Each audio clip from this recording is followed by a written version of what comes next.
I ended up leaving Abbott during the peak of COVID. And during the beginning, we all know that telehealth really took a leap forward. It's one of the few silver linings of COVID, if we can even say that. And I think in that space, I helped food as medicine companies start and launch lots of different versions of nutrition programs, specifically telehealth and medically tailored meals.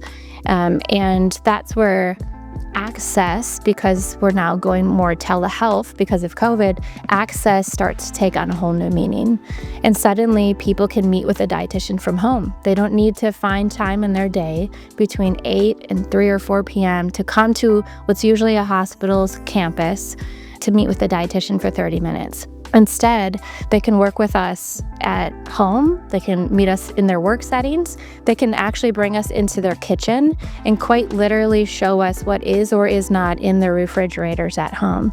And that's where we started to really make an impact on how can we support this person in the setting that they live and reside in, and bring forward their goals and see really strong engagement and outcomes, and design solutions that can entirely change the trajectory of their lives and the communities across the country. So now at Socially Determined, I get to do that same kind of work. It's just from a very different perspective. So it's applying social risk data in order to understand what is a person experiencing, what are those risks that they're facing, are they at a high risk for food insecurity, do they have unstable housing, social isolation, or do they understand their care plan? Maybe their primary language is Hmong or Spanish, and that's what their care plan should be written in.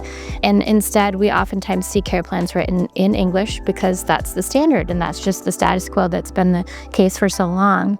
But we can't expect someone to follow that plan if they don't understand it.